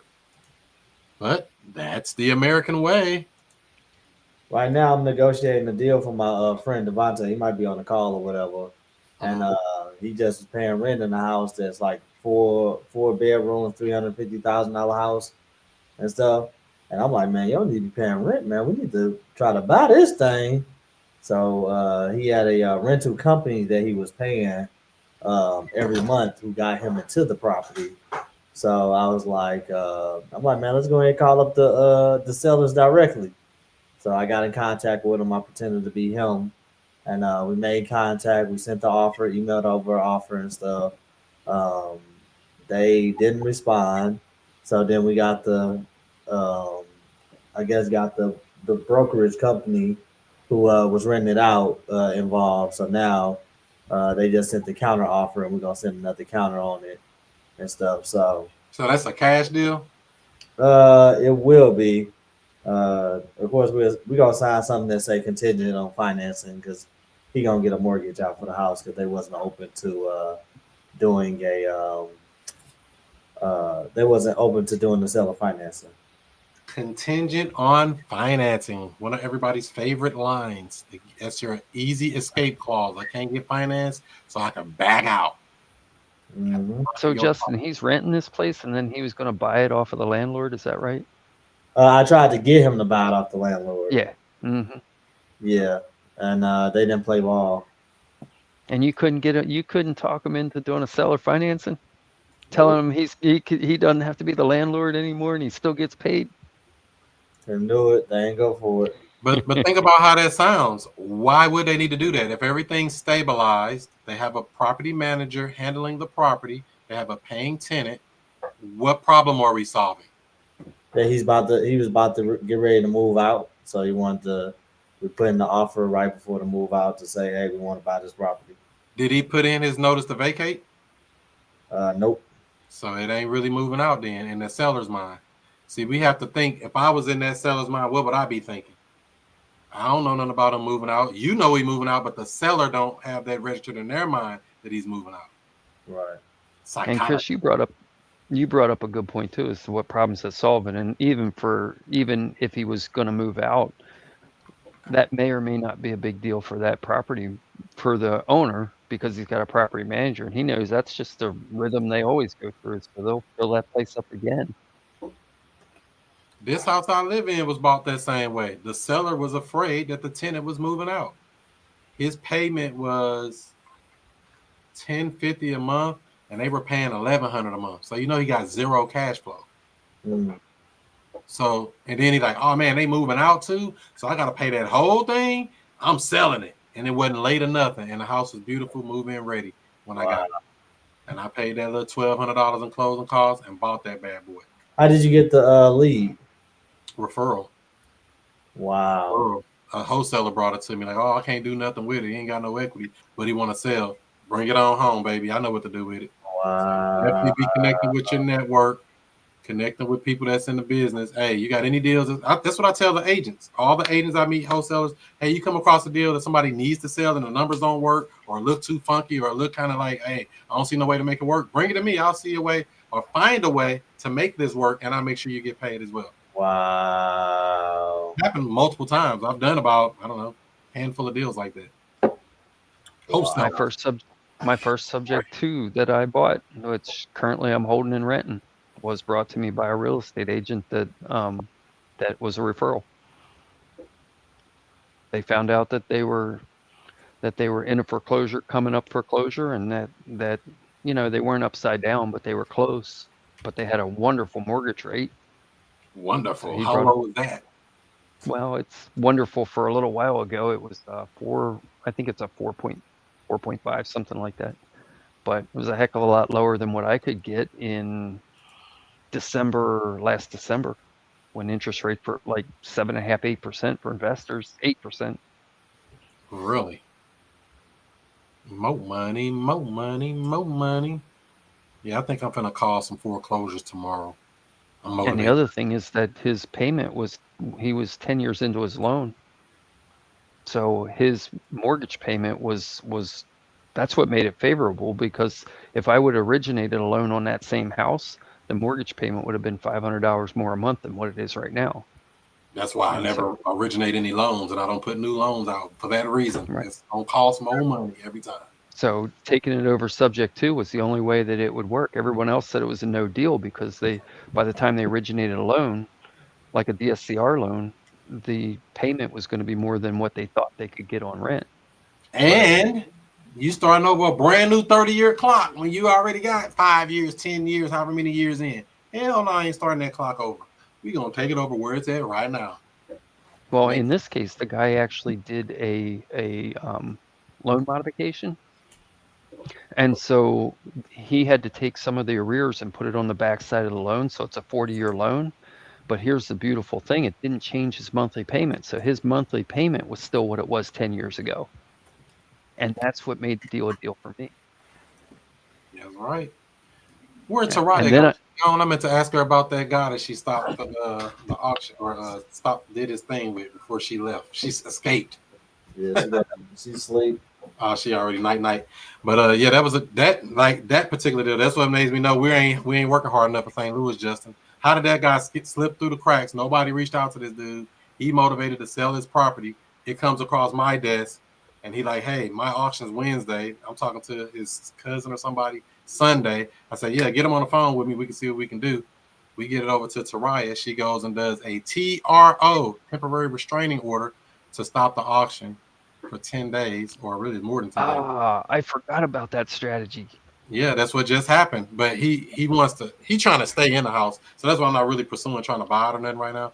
I told him, if you want to sell it, let me know. But if you want to, he wants to sell it and then rent it back and do all that. I'm not trying to get in those type of weeds with these people. Why not? You don't like that kind of stuff, Art? You wouldn't do that? I got one lead that's hoping for something like that too, dude. Like, dude, you're not getting what you want. I'm planting the seed. Every time I get a chance, I'm going to find you a new place. Matter of fact, I'll put your deposit down to move into your new place and send you the moving crew. What's that? $2,500, $3,000, whatever it takes. Get them up out of here. You can't stay here. Seats taken. Would y'all ever do something, and it might be scandalous to say this on record, but would y'all ever do something like, would you agree to let them rent out the house, and then as soon as you close, file the eviction on them? What the hell? What would that accomplish? That wouldn't accomplish anything. What you mean you getting out the house? It wouldn't accomplish anything. What you would do, so let's just say, let's go down that scenario. Let's say you do that. Let's say this guy says, you know what, y'all gonna kick me out? I'm finna go put this stuff in your toilet. Hook your toilets up. I'm finna go, mess up your walls, punch holes in the walls, start tearing up this house. Now you just created a whole problem you never had. Justin, you silly, bro. So I would never, ever even think of doing something like that. I want to play nice until they get out. Then I can be myself. That's something only a knucklehead would do. I got a quick question on the TRO, temporary restraining order. That's one of our favorites. So is that something the bank doesn't approve or disapprove that, right? Has nothing to do with approving anything. So what it is, temporary restraining order, TRO, is we get the court involved. You file a petition at the court, and the court puts the temporary restraining order against the lender and their trustee. So that prevents them from foreclosing because they got a restraining order, temporary. It usually gets you about 10 days, sometimes a little more. Because say if they got to stop the clock and they got to put it back out again 21 days, you might get a month out of that. That's a lot of time. You can do a lot of damage within that month. Make sense? So do they always grant it, or what do you got to do in order to get that granted? You have to have a good story or present something really good to the judge on why? Well, the thing is, from what I understand, they said it needs to cause irreparable harm. And if you lose your house, your homestead where you live in, that will cause irreparable harm. But in this particular case, this seller, this man and his wife are divorcing, and they got a hearing on the 27th of September. And the auction was scheduled for last week, Wednesday, whatever that day was. So Just that little 10 days gets him to get to his hearing to say how they're going to divide the property up, who's going to get the house, whatever, on the 27th. So then after that, they can just sell it or do whatever they're going to do because that hearing is going to tell. So we use that hearing to show, look, judge, we got a hearing coming up. We need some more time. Stop this auction. And the judge grants it, and it goes out to that time. That's simple as it is. So could I show the judge a purchase and sale agreement and say, hey, look, I'm looking for due diligence time to run a title report and all that kind of stuff when somebody Well, you comes. can do that straight through the bank. You can do that already now with the trustee or with the lender. Oh, okay. The temporary restraining order is like a almost, I don't want to say last ditch effort. The last ditch effort will be the bankruptcy or the TRO, I guess you could say. But if you just need some time, 10 days, you can do a lot of damage. Mhm. Stop Yeah, that the auction. TRO doesn't stay on their record. The bankruptcy is a little harder to get once they initiate that process. That's a little harder to get cleaned up. Yeah, it's a temporary restraining order against that lender or that trustee to prevent them from foreclosing on the property. That's all it is. I got to research that a little bit more. They do them a lot down in Texas. My guys down in San Antonio and Dallas, they do all this creative stuff. I might be going down there next month. As a matter of fact, they got a real estate event coming up here in San Antonio, right on my birthday weekend, 10/17. I'm like, damn, I gotta go to San Antonio on my birthday weekend, but we'll see. I'm Brick Squad. Brick Yeah. Squad. 10/17.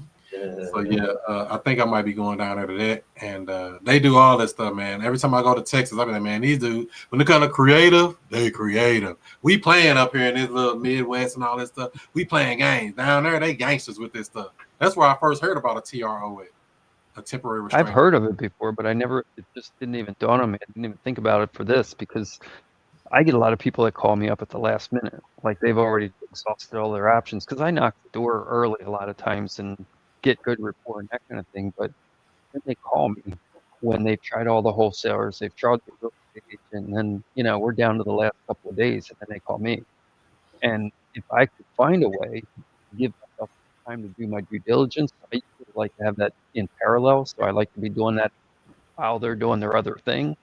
But getting While my they're money moving limit, out, if you're talking to me, they got to be moving out while I'm doing all that because we ain't doing nothing while you living in this house. right?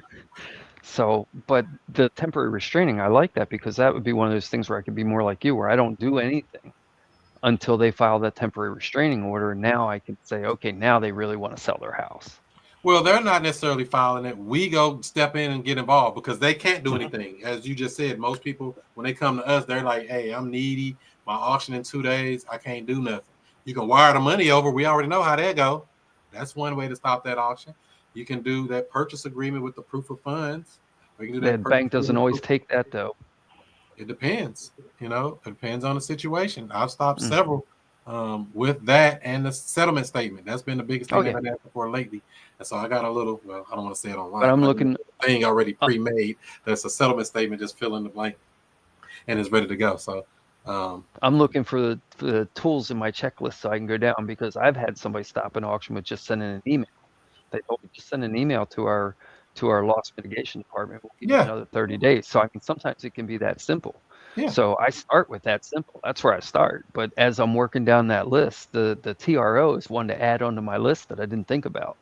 It's always a way. Legal maneuvers, loopholes. Wholesaling itself is a legal loophole maneuver. Doing these creative deals, legal loophole maneuver is just another legal loophole maneuver you need to add to your tool belt. Have you ever used the TRO, Art? No, sir, not yet. You ready though? He like that's just looking for a reason to use something new too. Art said yet. Not yet. You know you're gonna use it. Yeah, it sounds like it could be very useful in certain situations for sure. Like I said, I'm still surprised at a house that I bought down in South County. I wired that $18,000 over 2 hours before the auction. I'm thinking they're gonna kick that back. They took that money and said, okay, auction postponed. Thanks for the money. She owes $17,800 and something. I said, this wire $18,000, so there's no confusion. And it's over what they asked for, so it ain't no, oh, you didn't send enough or 2 cents too short. Nah, we stopped that auction on the day of the auction. That's the closest I ever got to an auction, as when I actually wired the money over to them. Dangerous stuff. Hey, that's one of the best deals I've done still to this day. I would say it's number 4 on the list, at least 3 or 4 on one of the best deals. It still pays out money today. Still making money. Still rented out right now for, what do they pay? $3,500 a month? Yeah. So I like it. I love it. I want some more of it. Other than that, any other questions before we land this plane? You going to San Antonio down there with Uncle Charles, ain't it? Yeah, he just sent me a message saying, "Am I going?" I ain't responded yet. I'm like, I want to go, but do I want to go? Dude's a I've beast. been out of town in a couple months. Straight killers. My only thing is sometimes when I go out of town, I kind of get distracted, and like it'd be hard for me to get back on rhythm when I get back. That's I don't know. Is that a normal thing or is it just me? That happened to me too. Sometimes vacations is a setback. Sometimes Because I ain't going on for vacation. right. Because I ain't going for no weekend. I'm gonna have to go for about a week, at least 6 days. I don't like going for like 2 days and all that and come right back. I need to be there at least a week, man, so I can go around. You know what I'm saying? Do some stuff. Go to SeaWorld. I tried to go last time. They was closed one day we was there. I'm like, really? And we was like 2 miles down the street from it. SeaWorld in San Antonio. That'd have been fun. Any other questions? Chris, if you wanted to test out my AI live and see what it does, you can do that. Sure. When is the meet and greet with you, Chris? Oh, well, the next one is going to be, I want to say the weekend after that. Let's see what we got here. Saturday, October 25th. Put it on your calendar as of now. We'll get that popping the 25th of October. Justin was down there cooking yesterday. I said, dang, look at Justin. He be knowing how to network and solve problems and help new people. And they like, man, you've been doing this a long time. That's what they was thinking about you, Justin. Like, you an OG in real life. Like, man, I just started this stuff, but I feel like an OG. Right. That's how I felt my first year. Like, man, you know all this stuff? You been in the game 20 years? Like, no, I just started 2 months ago. Send me the number for it. Put it in the side chat, Jim. Actually, it's in test mode, so you have to give me a number. It's going to call you, and when you pick up, you're just going to act like you just connected. Okay, let's see what we got here.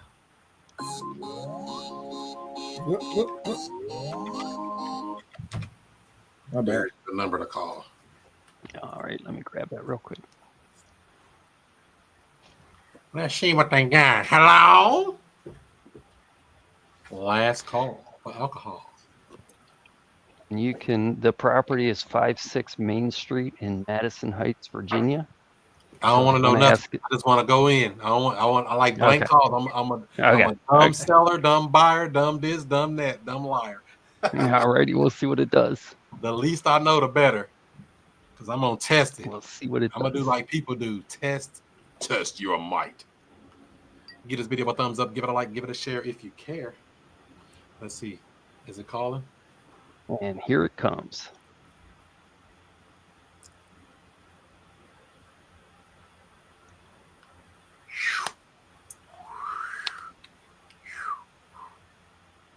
Magic. Watch this. You didn't get it yet?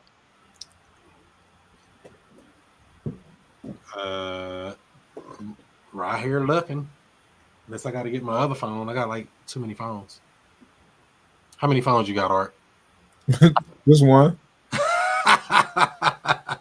Over there eating this milk and cookies. What are milk and cookies? It said the call failed. Oh wow! Did I give you the wrong number or something? What number did I give you? Yeah, that's the right number. But I got like 5 different numbers that come to the one phone. I don't got it like you, Chris. I don't got like 40, 50 of them yet. Yeah, You got a different number, Chris? Just dial my regular number. You got a different number? Yeah, just dial a regular. Put that one in the chat just so I have it. I don't have it in front of me. Oh my gosh! You know I got 40 phone numbers. Yeah, that's what I was just saying. I ain't like you yet. Pick a number 1 through 20,000. You got too many numbers. Boom. All these 314 numbers. I got 636 numbers. I got Florida numbers that I don't even use no more because I ain't even marketing in Florida no more. I need to get back up in that North Carolina. That's where some deals at. I feel like it's Yeah, you got that right. I got a question for you, Chris, while you're doing that. Sure. What's your take on milk and cookies? Milk and cookies should be eaten. You should dip your cookie for no less than 6 seconds. If you less than 6 seconds, it ain't really dip. Here comes Chris. I ain't heard no ring yet. Watch this. I'm going to make the phone ring, y'all.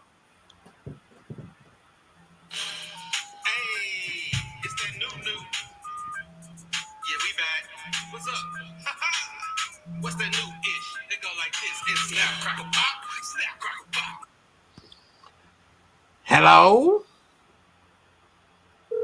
Oh, okay. Hey, you have reached the rent-to-own department at IHS. How can I help you today? Yeah, I'm trying to see how much I got to put down to get on this house. Got it. Let me help you with that. Could you first share your name so I can assist you better? My name's Jim, and I'm from Thanks, Jim. Virginia. That's Jim. All right, Jim from Virginia. Could you also share your email address so we can follow up with you if needed? I don't have one right now. No problem at all, Jim. Now, about the down payment for the house, I'll need to check on that for you. Let me quickly find the details. One moment. The standard down payment for a rent-to-own house is typically 10% of the final purchase price. However, there might be some flexibility to work out an option that fits your budget. Would you like me to note anything else for our team to assist you further?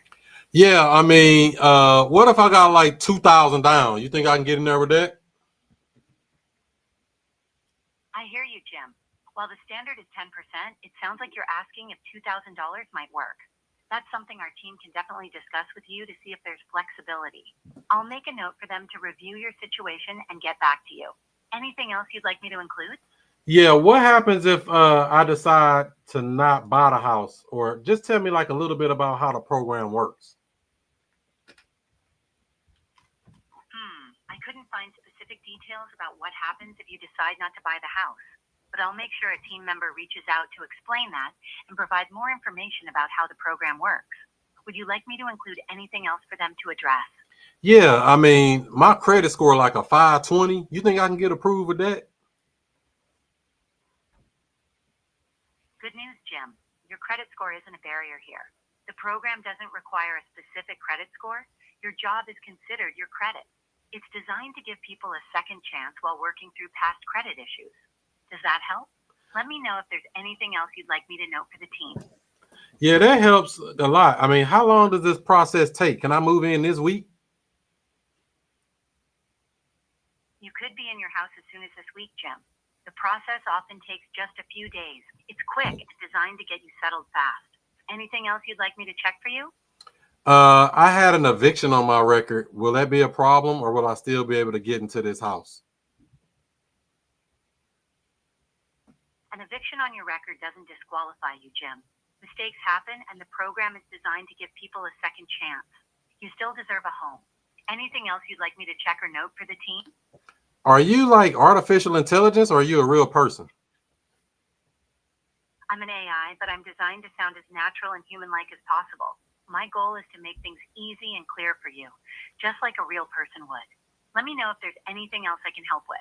Oh, you sound pretty good. You got a boyfriend? Haha, I appreciate the compliment, Jim. I'm here to help you with anything related to the rent-to-own program or your questions about the house. Let me know if there's anything else you'd like to go over. What was your name again? I'm Test 101, here to assist you with anything you need. Let me know how I can help. You say Test 101? That's right, Jim. Test 101.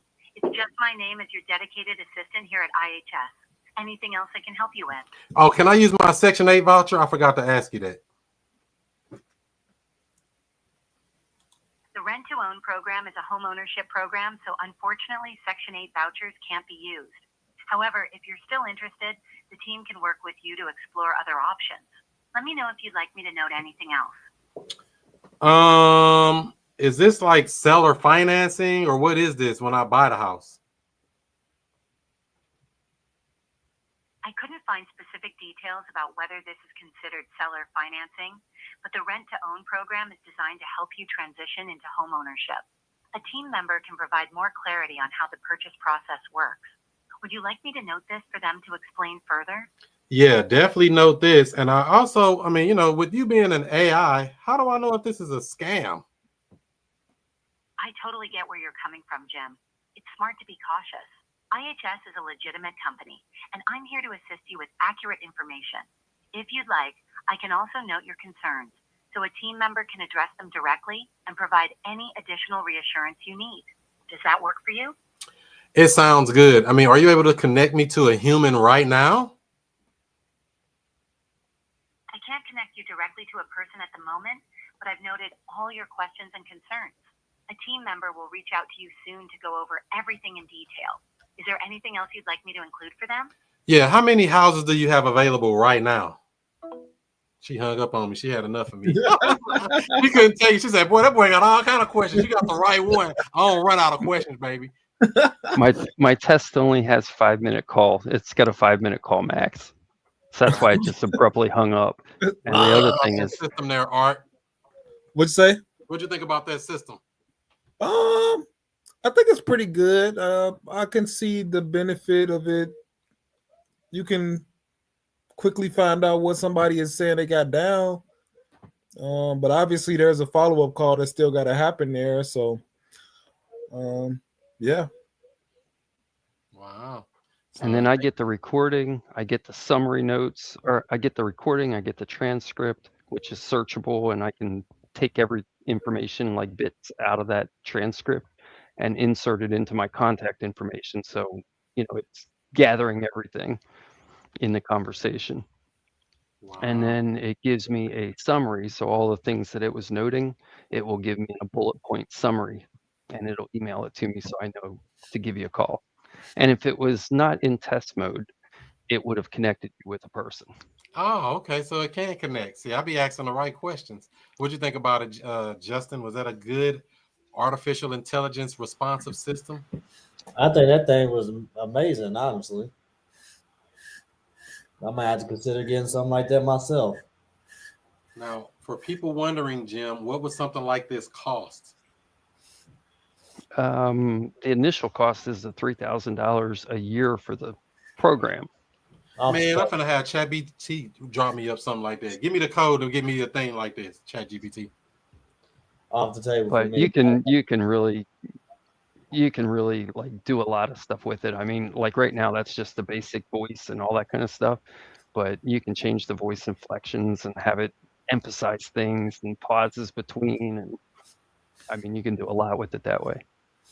Boom.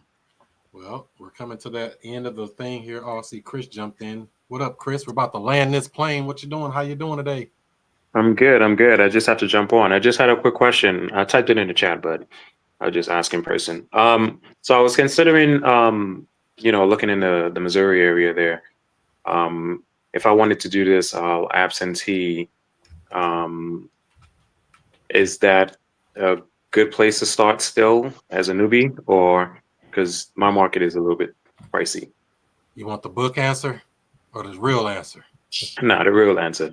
The real answer is if you can't make money in the Midwest, just go back to your day job because it's deals out in the Midwest. Just simple as that. Opportunity. Okay. Plenty of them. Price don't matter, Chris. Don't let price scare you, man. Just Okay. real estate. When we looked in your neighborhood last time, and you got plenty of deals out there. You just got to them, man. At some point, I did maybe about 10 houses today. I was skip tracing with some other guys and stuff. A lot of those people, you can go down the list of the data and the phone numbers that's available on them. At the end of the day, a lot of those people, you got to go knock at their doors. So you calling on Missouri, you doing the same thing everybody else doing. Okay. So, hit your neighborhood, man. There's plenty of deals out there and stuff. Don't worry about the house, say $1.7 million. They got a problem, clearly. It needs to be solved anyway. All we need is a person who has problems, who owns real estate. Don't care. They can be on the moon. They still people. And they still going to be needed to sign that dotted line to do a deal with you, whether that's a wholesale cash deal, whether that's a creative deal, whether that's whatever kind of deal we structure with them. People, master communications, ask good questions, be a good listener. And real estate is actually the easiest part of all this. It's just dealing with the people. That's where it gets complex. That's the fun part. I don't like people that much. Don't tell nobody. Oh! Any other questions, Chris, before we land, or any other questions, period, before we roll? That system that you guys were testing out, is that something that you're seriously going to implement, or is that just something that you guys are researching? That's Jim. It's pretty good. That's something I'm going to implement, and I'm doing it primarily because I spend a lot of time on my day job. So I'm finding that in people want to hear from somebody. Sometimes it's just basic questions they want answered and things like that. And Mhm. they want it like right now. They don't want to wait for somebody to call them back or, that kind of thing. So I'm trying to do the speed to lead thing. So they hit me up right now, and I'm reading transcripts as they come in while I'm working my day job.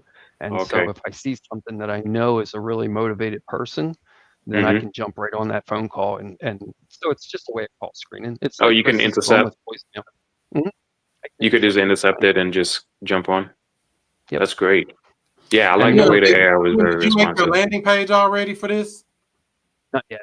I'm working on Okay. that tonight, actually, is what I've been working on. I got a form for them to fill out that gives me what they're looking for. So, like Chris, you were saying about looking for a lease option, I'm asking bedrooms, bathrooms, neighborhoods, all that kind of stuff on a form and building that database, and then I can keep following up with them. There you go. But the program the thing Chris was talking to tonight is primarily just to screen the first time caller when they come in to see if red tone is even something that they're even willing or want to do. Like as soon as we say down payment, they may be out. As soon as we say voucher, they may be out. So we're trying to screen all that stuff first. Boom. Any other questions? I just like that program. It was fire. It was good. You've been doing Very, very you've been doing quick some studying, Chris, on your timeline, condition, motivation, and price. Yes, sir. Yes, sir. So I start my new job this week. So this is after this week I'll be joining you guys, hopefully. So Perfect. That's what we want. Before we let you go, Chris, what's your stock pick for the week? oh, my stock pick is TSLL. That's a derivative of Tesla. I think it's at $19 now. You get in, you can make some good money. The premiums are paying pretty well. Hertz is doing well. I made money on Tesla last week. I had to let it go because it moved too quickly for me to keep rolling it up. It's I made money, but I wanted to hold on to the shares to keep getting that premium every week. Just too high. What's the name of that again? You said T what? TSLL. Oh, Tesla. TSLL. Oh, Yep, it's a derivative of Tesla. So when Tesla's going crazy, it's going crazy. So it gives you like 3 times the return that Tesla would normally give you because it's a little bit more aggressive. But the base is Tesla. When Tesla moves, it moves. wow. Then you got Hertz. I never heard of that one. Then you got Hertz. Derion Daily. I'm sorry. Is that what it's called? Derion Daily or something like that? Yeah. Yeah. Mm-hmm. Yeah. Okay. Cool. I'll check it out. Then you got Hertz and FedEx is popping. There's a lot of good stocks out there for the week if you want to just because I'm in and out every week. I'm in and out. So if I'm in this week, I make $2,000-$3,000. I'm out, and then I do it again next week. So don't worry. Next month you're set for a master class on the stock market. He's like, I don't want to know. It's gambling. They said it's gambling, Chris. Listen, if I can explain what I do, that means I know what I'm doing, and that'll give me more motivation to just set an aggressive timeline to quit my job. I got 2 call options out right now, so we're gonna find out. Okay. Yeah, set something up for tomorrow. As soon as the market opens, just put it in for the end of the week. Get the strike. Jim, are you in the stock market? And you not either, right, Art? No, but I am interested in stock options when I go in. He do them cover calls. You can't lose money on a cover call. You can, but you pick ones that are on their way up, not on their way down. Well, that's what I'm saying. If you got a stock and you do a cover call, how do you lose money? When it goes your upside, but you can't really lose your money or lose anything. You can. If the value goes down lower than the stock is worth, you're kind of trapped. And now you got to wait for it to go up, and depending on how low it goes, you could be sitting in there for weeks, months. Hold on, let me make sure I'm saying this correct. So I got 100 shares of a stock. I want to do a cover call. I want to sell it to somebody else to have an option to buy my thing in the future if it goes up. If it doesn't go up, I keep my stock. Nothing happens. You keep your stock, right? You keep your stock and the premium they paid you to right.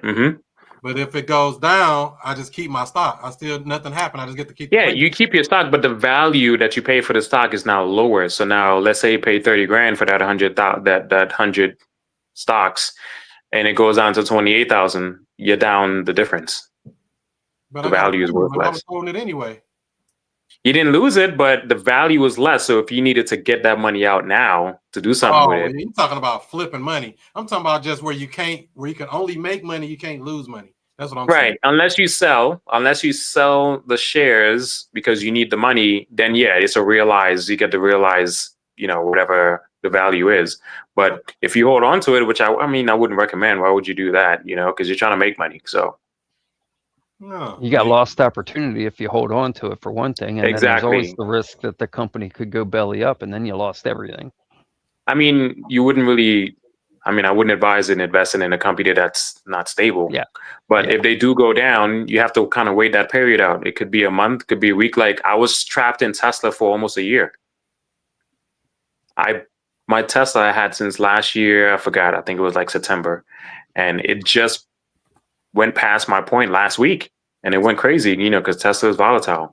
But So I was this means trapped. if you want to get out of your position, that is the thing you're saying specifically. Because if I want to I hold was- a stock long term, like my Google stock, I ain't ever getting out. It ain't never gonna die. I mean, I won't say never, but virtually never in my mind. I was I'm not I was selling it. basically no, I was waiting for it to hit the same price that I bought it at. That way I don't lose money. And it took like almost a year. Maybe we talking about two different. You talking about buying an option, not a cover call. No, I'm talking about I bought the actual stock. I bought 100 shares of it. I was making money by selling options against it, and I was making money every week. Then it went down, it tanked. So I had to wait a whole year for it to go back up to the same price that I bought it at. That way I can either make money or get out. You couldn't put a stop loss on it where you could have sold it before it dropped like that. I'm just asking. You could, but it just when you own the shares, I mean, if you're not doing anything with it, it's not really worth doing that. Okay. Well, we'll get more into the weeds on that on another day. Any other Yes. questions before we roll? No, sir. No, sir. All right, we'll get deep in the weeds on that next month, Chris. So get prepared. You gotta give a All master right. class on the stocks. We're gonna see if you ready to cook. All right, I'll see y'all next week. Have a good week. Do All right, what you guys. do. Thank you. Do what you do. Be who you be, and I'll see you before you see me. I don't know what you've been doing. You been asleep? Let me wake you up with something. Straight up. Yeah. Allow me to reintroduce myself. I'm Chris Monroe. R to the O-E. I flip houses, rent cars, and make money. I'm not no motherfucking dummy. This how we